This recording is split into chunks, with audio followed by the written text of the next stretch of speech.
So welcome all. Welcome to ICE, and this is our representation and seminars for the International Coaching Week. So my name is Maxine Atong, and I'm here on behalf of International Coaching Education, which we call ICE. So really big thanks for joining us at this event. And today we are exploring the Genius Edge Coaching for Confident, Purpose-Driven Leaders with April Simpson. And April is our presenter today, so you could see her in pink in the gallery. Her name is there as well. So I want to share a little bit about ICE, which is International Coaching Education, before we go on to April's presentation. ICE provides a learning platform for individuals and organizations to learn and apply a strength-based coaching mindset and skills to create sustainable and meaningful change in their personal and professional lives. The coaching education programs are accredited by ICF, that is International Coaching Federation, and we go from the highest level 3 for master coaching as well as the advanced certification in team coaching.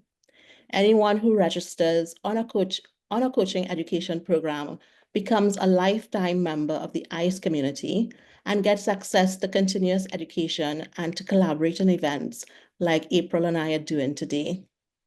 So we want to learn a little bit about our presenter today, April Simpson.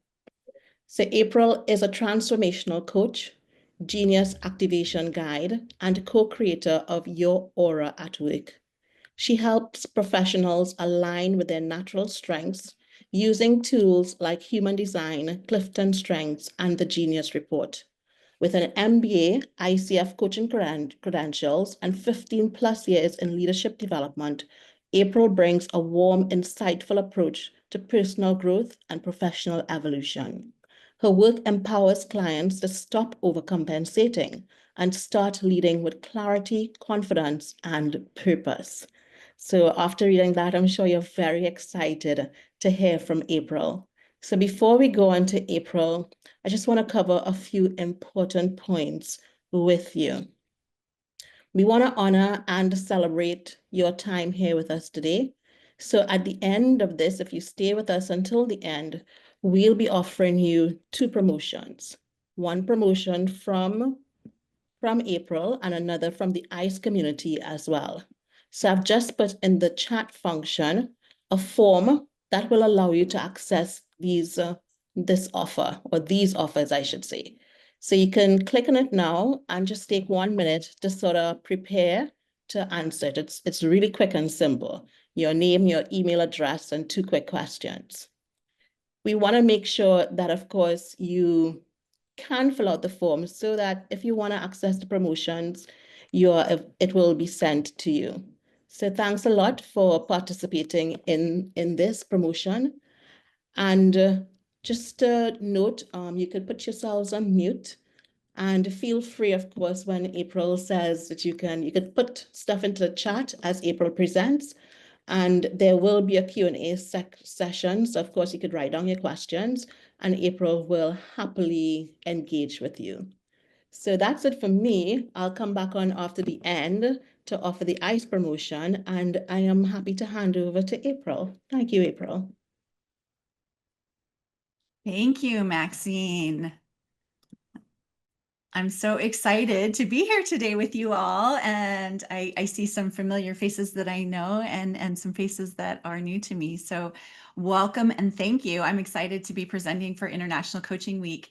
So this session today is all about helping you live and lead more powerfully by understanding your genius, the genius that you already carry, your innate genius. And we're not talking about skills or job titles today. We're really just talking about what you are naturally good at. So to do that, we're going to look at what is the Genius Report, which is what we'll be talking from today. We're going to look at 2 elements of the Genius Report, which are talent and cooperation profiles. We're going to look at some real life combinations, like what would that look like in real life when we know what our talent and our cooperation profile are. And then if you're interested, for those who are curious to learn more and maybe do some work, there's a special ICW offer that I'll be presenting. So first of all, what is the Genius Report? And just so you know, I'm going to give you information on how to access a free compact version in just a minute. So, but before that, I just want to let you know what is the Genius Report. So the Genius Report is a personality-based tool that uses your birth data to give information about how you are energetically wired. So this is highlighting your natural strengths, decision-making style, and your ideal environments for working and thriving. And what sets it apart from other sort of assessments or personality tools is that it's not about who you've learned to be. It's really about who you actually are underneath all of your conditioning. It blends ancient wisdom from human design with modern insights to show how you're uniquely wired to contribute and work best. So it answers questions like, what are my natural strengths? Where do I thrive? Who do I work best with? And how do I make decisions that actually feel aligned? And so when you use this as a coaching tool, it really helps people move out of burnout, confusion, and people pleasing into clarity, ease, and confidence. And so it's not about changing who you are. It's about realigning and remembering who you already have always been, who you've always been, who you are now. So that is what the Genius Report is. And here is, so if you're curious to see what your own Genius Report is, this QR code or the web address geniusreport.net/free will give you a snapshot, which is called the comprehensive report. And you can see a picture of what it looks like right here. And while it's not necessary that you do this for the presentation, it is incredibly helpful if you just take a few minutes to do that now, because then you can follow along and see what's true for you. It's also fine to just follow along the presentation and you can look that up afterwards. But you will need your birth date, time, and location, and that's it. And so I'm going to just give a moment of silence to give everyone an opportunity to access that. If you have any problems, let me know. And there may be some of you that have your report already. Feel free to just pull it out and look at it. Yes, I'm asking for you to complete it now if you'd like to. It really will take a minute to pull it up once you get to the website. If you feel called to have it your personal version, yours right in front of you, can you put the link in the chat? Yes, I can put the link in the chat.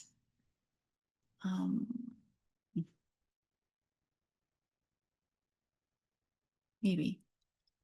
Here we go. Oh, here we go. Yeah.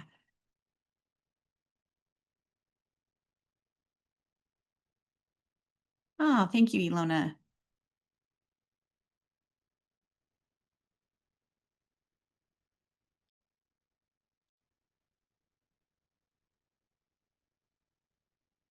How important is it to know the actual time, April? It is important. How close do you know? Like you don't know at all? Like morning, afternoon kind of time frames? Not really. I'll see if I can find my birth certificate. Maybe that'll Okay. happen. So I would strongly recommend that if you don't know, try to find out from your birth certificate or another source. There are some ways that we can kind of narrow some things down, but we need to work offline a little bit for that. So there is a window in which these will remain the same, but if you vary too far before or after, it would change what your profiles would be. So, and I'm happy to chat with you about that if you're interested when we get through. So, okay. So if you're working on pulling that up, I'm so sorry I have to pop up for okay. So go ahead and continue if you're looking that up, and I'm gonna start talking about a few things. But to begin, before we jump into the profiles that we are going to talk about today, I just need to share a bit of information about the foundation of where this information comes from. And so to do that, in human design, a trigram refers to a building block. These building blocks that are lines 1 through 6 of a hexagram, and that comes from the Chinese I Ching.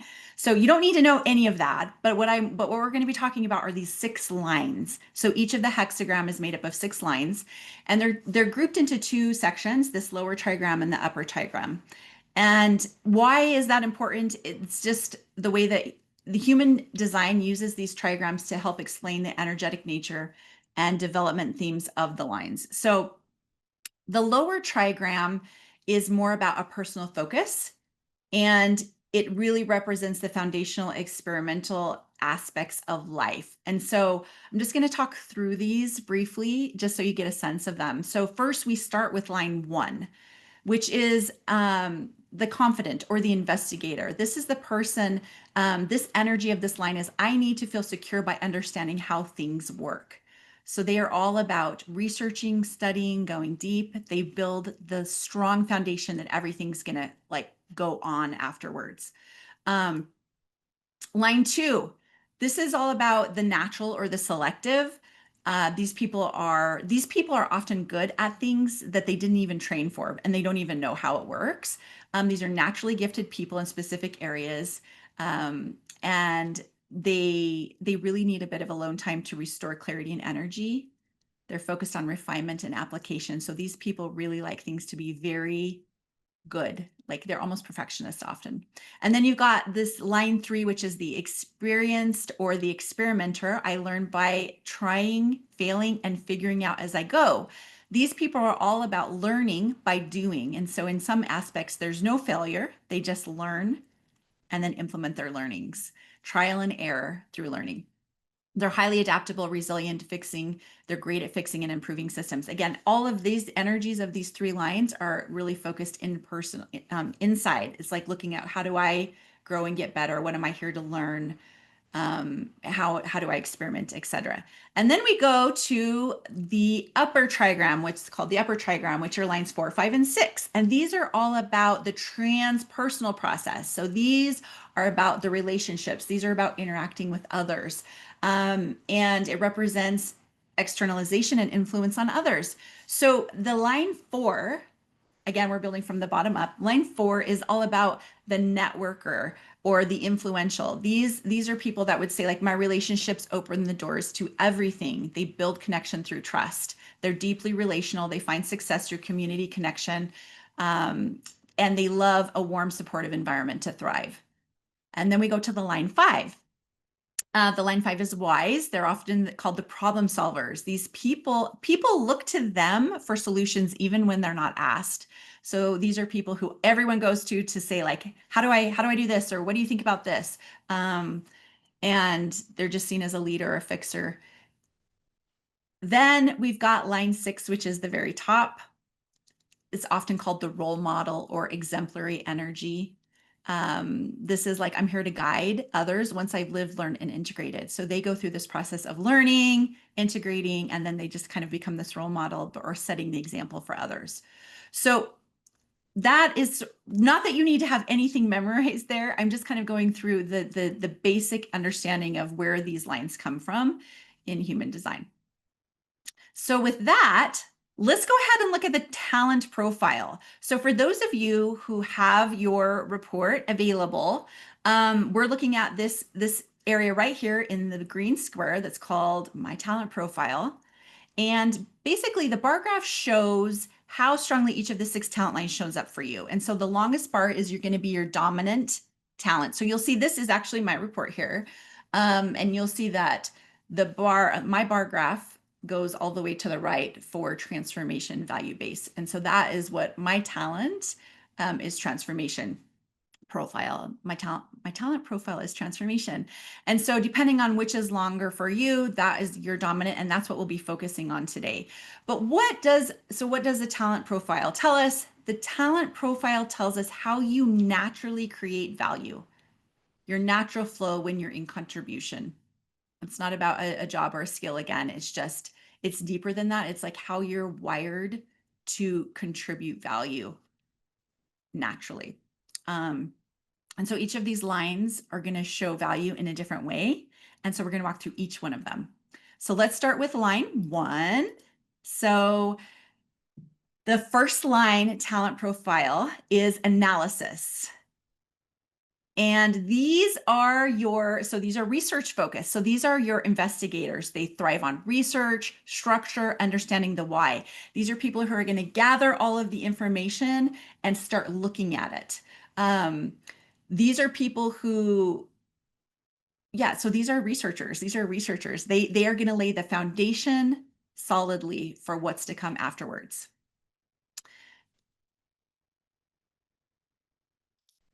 Now we're going to go to the second line, which is the talent profile of development. So this is, these people are product or service creators. And what they do is they typically use information that's been gathered by this first line, the analysis, to create something. So they're very detail oriented, they're passionate about their quality, and they're creative in their application. So if we were looking at a value creation chain where we've got analysis, now we've got development, these are going to be like they're developing a prototype of something. They're figuring out like, how do we use this information and plan something with it that's going to be useful. They are also all about perfectionists because they want a purpose to matter. And so that's what the line 2 is. And they're not looking at perfection again because they want to be right about something or just for the sake of being a perfectionist. It's really because they want to make something excellent. They really have this drive to make something excellent. Does anyone, just by chat, does anyone know who, what your talents are? Can you put them in the chat? What is your talent profile? Gail says, I'm dissemination talent analysis. Okay, awesome. Contact. Okay. Okay. Development. Perfect. So we've got almost one of everyone right now. Realization. Okay.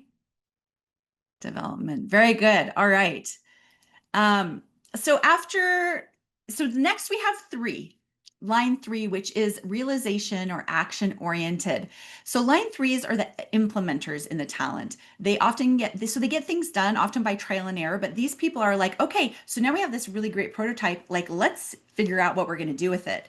So let's start creating things. Let's start producing things. And they're going to do that in a way that tests it out. So they're going to test it. They're going to tweak it, make improvements because they're learning, remember. And it might not always be the clearest path or the cleanest path, but it's going to get there and it's going to be really good because they did so much learning along the way. So they're experimental, they're proactive, they're implementation focused. So if you were thinking about a production of a product, these are like the Ford Motor assembly lines. These are like the people that are creating action and doing something with all of this information and this development. And then we have line 4. So line 4 talent is all about contact and it's client focus. So this is where we've shifted from remember the first 3 lines are all about looking inward. So we would be looking at like, we're developing the product, we're developing the service, we're developing all of those things. And now we're going to be like, okay, and what are we going to do with this? So lines 4 through 6 are more looking outwards. So here client talent, contact talent is all about the contact that we're creating, the relationships we're creating. This is like a customer service person. These are very much relationship builders. They connect naturally with people, often sensing what others need before they say it. They care about these relationships and they're creating them in a way that's supportive to the product, the service, etc. But this is where their skill really, their talent really thrives. These are the ones that really get lit up when they serve, support, or uplift others. And they thrive in roles where there's a lot of trust is needed, empathy, human connection. And so that's about a talent 4 of contact. And then we go to dissemination, which is the line 5, which is bigger than talent. We're focused on a market. So these people are the messengers. They see how to expand ideas, bring the offerings to the public. They get traction in the real world. So they tend to think big and ask questions like, how can we make this reach more people? So these people are often on a stage, they're writing a book, they're big on social media. They typically are sharing their messages in a really big way and it lights them up. Like there is something about dissemination that they are this voice of sharing all of the really wonderful things in a beautiful way that just really aligns nicely for them. And then last we have the talent 6 transformation. So this is all about values. The line 6, they really are visionaries. They're very future focused. They're deeply attuned to like the meaning, the purpose, and the long-term impact.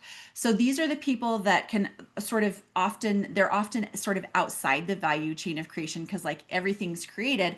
And then they're asking the big questions about, is this serving the purpose we wanted? What is the impact we're trying to make? Is this aligned with our values? Is there something else we can do with this system that's in process? So they're less about fixing and more about reimagining systems. And so that is what a line 6 transformation is all about. And again, these are where and how you work best to create meaningful impact. So if you saw yourself, if you know you have a certain talent profile of something, but you were like, oh, I kind of resonate with that. I like that. I enjoy that too. Just know we're not saying that you don't have talents. And I'm not saying that you don't have talents in these other areas. It's just that when you're in your dominant theme, things are going to smooth or flow a little smoother than if you were trying to work in another area. So this is really all about aligning with our strengths and our genius in a way to create more flow and ease in our life. So next, let's look at the cooperation profile. So as you can see, the cooperation profile is on the right-hand side of this compact report, just right below the talent. I've got it highlighted there in orange. Again, the bar graph represents how strongly each of the lines show up for you. And we're going to be looking at the longest line because the longest line is your dominant line. And what this cooperation profile reveals is how you work best with others. So this is what kind of social or team environment where you naturally thrive. So there are some people who actually work best alone, and there are some people who actually work best in a team, and there are others who work best in organizations and large organizations with hierarchy. And so really understanding that for you kind of can put things into perspective, but it also gives you language to your true collaboration style. So it's not only what you can do, but it's actually what is going to give you energy. So it's not to say you can't work in any of these things because you absolutely can. But when you are aligned with your cooperation profile, it will actually give you energy. It'll sustain you in a different way. So let's walk through each of these types. And I'm curious, yes, so dissemination, market-oriented and supportive communities, lovely. So yeah, I would love for you to just put in what is your cooperation profile in the chat if you know it from your report. Organizations,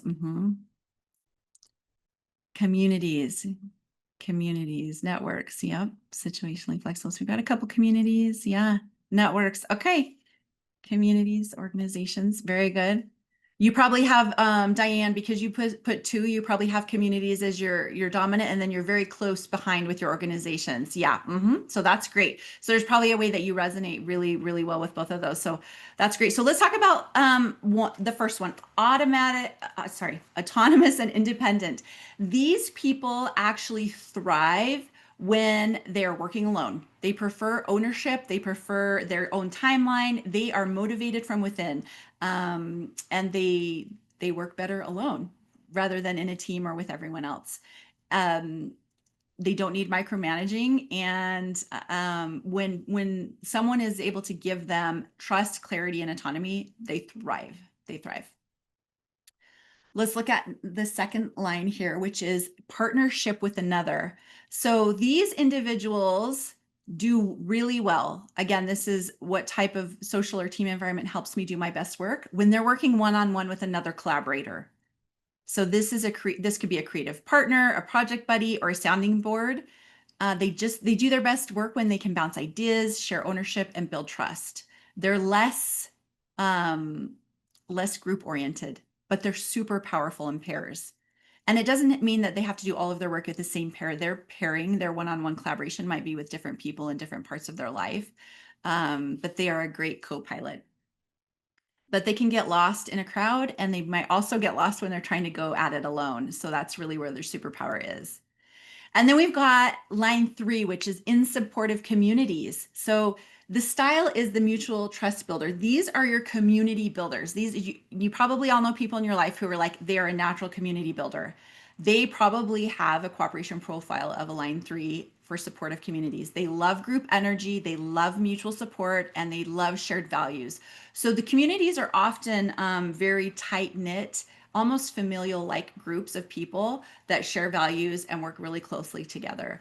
And they all want to feel like they belong. So they work best in these safe environments that feel very cohesive and trusted. And then we've got networks. So this is what we call an adaptive connector. Line 4s work best across informal networks of individuals. They're not stuck in rigid teams, but moving fluidly between people and roles. So there's different groups that they will move in and out of, but they are a networker. And so think of like bridge builders. They're comfortable navigating loosely defined teams or cross-functional teams. That works really well for them. But they're most effective when they're allowed to co-create in ways that feel organic, authentic, rather than overly structured. And then we move into line 5, which is in larger organizations. And so these people thrive in structure-oriented context, if you will. So it's important for these individuals that roles and responsibilities are clearly defined. So they know this role and responsibility here is clearly defined. Over here, it's clearly defined. Over here, it's clearly defined. They're the like, give me my lane and I'll own it. But like, I don't necessarily do that other stuff. So when they're there, they're incredibly efficient, dependable. They're oriented toward collective success. And so these people really typically can shine in a larger organization with hierarchy because that's how they're typically set up. Again, I'm not saying that these people, all of you can operate in other areas, but it's like, again, where can our talents most naturally unfold, and where can we show up in our best, as our best self? And that's what this is telling us. And then last but certainly not least, we go to our profile of the line 6, which is situationally flexible. So line 6 are a little bit chameleons in that they can work in a wide range of settings. And what matters most is their flexibility and the ability to contribute in a meaningful way based on the moment that they're having. And it isn't like, so as they're situationally flexible, it's actually important that they're moving through the other profiles. So there are probably times when they are in partnership with someone else, and then there's times when they're part of a community, and then there's when they're networking. And I see Ilona shaking her head yes, and she is experienced in this. She is experienced in this because she knows this system and she is situationally flexible. And so so it's important for them to be able to move through those as needed. So why does all of this matter? Well, here's what I want to show you is that when you can combine your talent and cooperation and put them into action, what kind of information that gives you. So again, your cooperation profile reveals how you naturally collaborate and relate to others. Your talent profile shows you how you're wired to create value. So here I have my example. This is actually my report. This is my genius combo for my talent and cooperation, where I have a line 6 talent transformation and a cooperation 4 of networks. And so what does that look like? That looks like, as this talent of transformation, I bring big picture change through trusted relational networks. I can guide groups with warmth and strategic insight. And I prefer influence through informal trust-based channels over rigid systems, meaning I'm likely to lead in the trenches with you rather than in a hierarchy over, a hierarchical system of leading from the front of the room. I'm typically in there with you.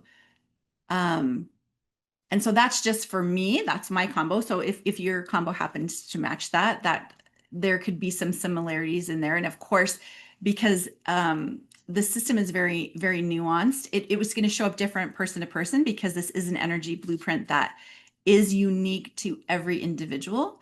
but this does give us a lot of insights and information about where you can align. So let's look at another example. I have another example here. So here we're looking at a talent 2 of development. Again, these people are building the R&D, or not, they're doing the development prototype, right? They're like figuring out the best way to like use this information that's been gathered to create something. And a cooperation profile of autonomous. Again, that is self-directed. They're working on their own. They do best when they've given trust, and they're very motivated. So they are likely to do the work without any oversight or group pressures or anything like that. So just here, it's like the independent creator. They work best alone. They're turning raw ideas into polished tools or products. They're driven by internal motivation and high standards. They need freedom, not micromanaging. And so for here, I did put like, okay, this is great for a role like a solopreneur, a designer, or a systems developer. Those are just ideas. There's nothing prescriptive about this. In fact, there are ways to align with your energy no matter where you are or what role you're in. But for example, that would work really well. That would align with that really well. In fact, my husband is this profile, or he has this in his profile. So he is a talent development, and he is a cooperation of autonomous, and he is a project manager, which is lovely because he's taking all this information and then he's making a plan about what to do with all of that based on the input from others, right? So that works really well for him, and he's remote and he doesn't have a team per se, and so he's very self-directed, and that works really well for him. So now let's look at someone. Well, I've got one more example here. So this is a talent for contact. Again, contact, this is about one-on-one relationships. We're building trust, and that's really important. And then we're working in supportive communities. So again, these are small groups of people that are very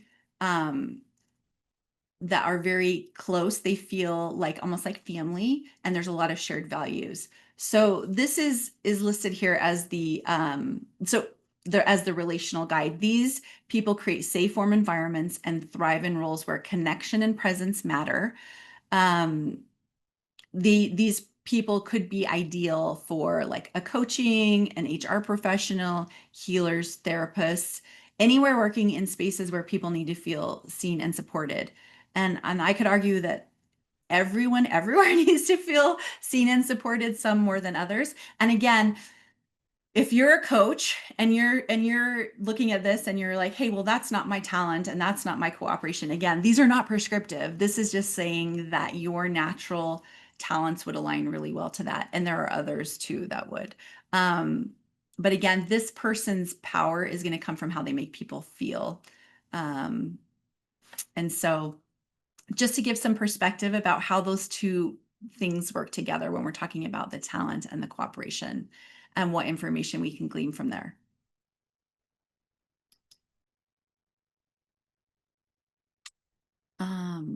Sorry, I was just looking up into the chat for a second. We're gonna have a second to answer questions. So let me just wrap up this part, and then I'll come back to your questions. And I appreciate the questions. So yeah, so if you have them, jot them down or put them in the chat. But so like why does all this matter? Let's just bring this home. What we've just been looking at isn't just like interesting information. It's really the beginning of creating a strategy for how you lead, relate, and contribute in a way that feels aligned and energizing, rather than frustrating and burning out. And you don't have to be someone else. You don't have to learn how to do it someone else's way. It's really actually just aligning with the way you're already designed to be.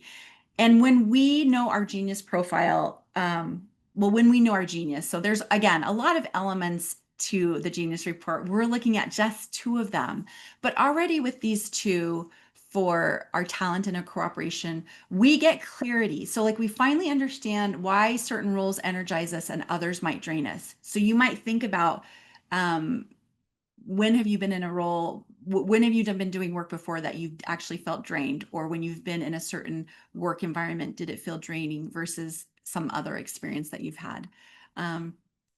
We gain language. We can advocate for ourselves and articulate our value and be really clear that like that's just how you're wired. It's not like, oh, I don't like people, or I don't like working with people, or oh, I really want to work in a group because I don't know. There's lots of different reasons we can justify or think about things, but it's really just being able to articulate. I now have language for how I'm aligned to operate to the best of my ability. And then, and when we find alignment because your talent and cooperation profiles are working together, your energy just flows in a different way. The leadership feels much more natural and you feel much more you. And I think we'd all like to feel more like us. And so that's really what I find. I have found so much value in understanding these things about myself. So then the question is, yeah, thank you, Ilona. So what might shift for you if you were able to lead from your genius every single day? Again, understanding these isn't necessarily about meaning I have to change a bunch of things. It's just figuring out how can I tweak what I'm doing to be more in alignment with that, because there's always ways that we can be more aligned. And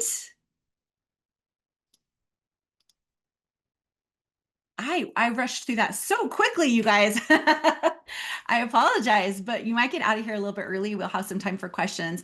I first just want to thank you all for showing up. I'm sure there are questions. That was a lot of information to absorb. There is that form that was put in the chat. Maxine, can you put that in the chat again? Sure, will do. Yeah. Thank you. Yeah, and so again, if you just complete this form, it allows you to be privy to the offers that we're about ready to go over. So we're going to do, I'm going to share with you the offer that I'm presenting as part of this, and then Maxine will share the coach training offering, and then and then we have a couple other things to take care of, and then we'll get to Q&A. So if you've been going through this and you're thinking like, I want more of this, I'd like to go deeper, here's your invitation. For International Coaching Week, I'm offering $300 off of my Reset and Realign coaching package, which is a 3-month package that is personalized for you with your Genius Report. And so what does that include? That includes your comprehensive Genius Report, which is a 15-page report that has amazing insights and information that we'll use to coach you through where you are and where you want to go, but do that aligning through your genius. That will consist of coaching sessions, 6 coaching sessions, and then, of course, some customized action steps and support between sessions. So I'm offering that through May 23rd. So that discount will be available through May 23rd. And I actually have, if you're curious about what a full Genius Report might look like. So in the part where it says my power base, which is original organizational forces, it gives me a 0 in strengthening and management and administration. And that's kind of what I do. So because I'm a bit of I've been given job titles like firefighter, Swiss Army knife, and I tend to work in roles where, things are a bit of a mess and they need me to come and sort them out. Sure. And so and again, that's not necessarily something I love doing, but I'm quite good at it. And I get a lot of appreciation for people for doing those sorts of things. So I'm just curious your input on that perspective. Sure. I appreciate your question. And we didn't cover any of that today. So what I'll say is there's a couple things. One is we might just look to make sure that the information you entered was correct, because there are times when I've ran a report and then I get to look and I'm like, wait, this doesn't feel right. And then I go back and rerun it and the chart actually is different. So that would already be the first thing I might maybe just suggest if this is your first time running the report, just to make sure that everything got entered in correctly. The second thing is that, yeah, so I hear totally what you're saying. And I'm wondering, so it sounds like you're really clear you have a strength or a talent in that area of like being the go-to person and solving problems and being the firefighter. But did I hear you mention that you don't necessarily enjoy it? Well, I don't know that that would have been my first choice. I mean, I did Sure. environmental engineering in school. So when you spoke of dissemination and being market oriented, that really spoke to me because I'm very much about big messaging, and I kept moving from job to job looking for bigger and bigger influence in the environmental field. And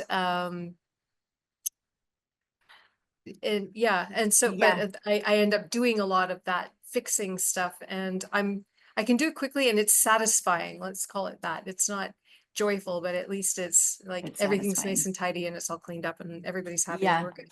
Yeah. So, well, there are many elements that could contribute to what you're discussing. So without actually looking at your chart, it would be a little hard for me to say, like, here's some areas we could look into. Um, the power base is actually based on what's called the WA when there are 16 or more people in a group. So that's why it's called the power base, because it's typically when there's a larger group of people, those energies are going to those are your natural energies that you bring. So what is your largest, can I ask, in your power base? It's a competitive edge and market success at 51%, seconded by promoting at 32%. Okay. So in that section of the report, again, we didn't talk about this, but in that section of the report, the top three elements, which the competitive edge and marketplace is right up there. It's the second one. Those three energies are like the CEO leading energies.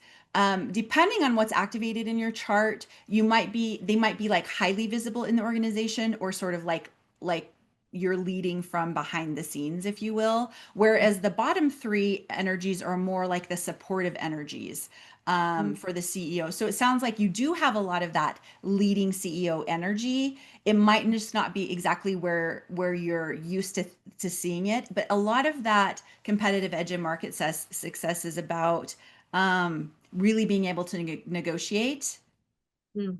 um, and some other energy. So like I said, there's a lot so in what you shared, Yeah. there's like 5 different places I'm thinking, oh, I would love to see what this says or what this says on your chart. So there's Yeah. ways we can explore. But I will say this, you can be good at something and that doesn't necessarily mean it's aligned for you. Yeah. But it sometimes is that feeling of like, well, I'm good at it, but do you want to do it? Do you enjoy it? Does it give you that feeling of like, I feel energized and sustained and I want to do more of that? And if the answer is no, there's probably something out of alignment. And it doesn't mean that it's bad, because sometimes we do have to do things in life that aren't necessarily like energizing us and making us feel, like so excited about life. Um, but there are ways that we're conditioned. There's things we've needed to learn. There's all different aspects to that. And so it would take a little bit of exploration into that, I think, to really give you like an answer or to do some reflection about what's true for you. Because ultimately, at the end of the day, again, this isn't a prescriptive system. This is a system about energetically, this is how you're innately here and what you're wired to do. And then, and you have free agency, and, something might resonate with you, or something might be like, oh, that's interesting. If I apply that in this situation, now it feels very different. And so that's really what we're trying to achieve is how do you align your strengths in a way that really activates your genius, and only you know that best at the end of the day about what feels good. So Great. what Thank other you. yeah, I hope that was helpful. And yeah, if you want to reach out, I'm more than happy to chat more about that with you. Great. Thank you. Yeah. Thank you for attending so late at night. Any other questions? Did I miss anything else in the chat, or does anyone else have a question? Oh, I do see Gail had a question. Is Gail still with us? No. Okay, there's a new thing. Can you share your presentation? I want to share this with my friend and team. It's wonderful. I believe you know what? Yeah, I don't know how that's happening, but I'm happy to share my presentation. Okay. I guess that person could put their email in the chat and you could probably connect with them. You could probably send Super. an I'm happy to email. do that. Yeah, I was like, I'm not sure how that's happening because we're working through ICE, but I have taken a screenshot of that, Yeah. Julio, and I will follow up with you for sure. I'm happy to share. So is there Um, anyone else? I yeah. think I don't know if everybody has entered. I think everybody has done the poll, so I'm gonna end the poll. Okay. Good. Yeah. Any other questions or any ahas or any takeaways or anything that anyone wants to share?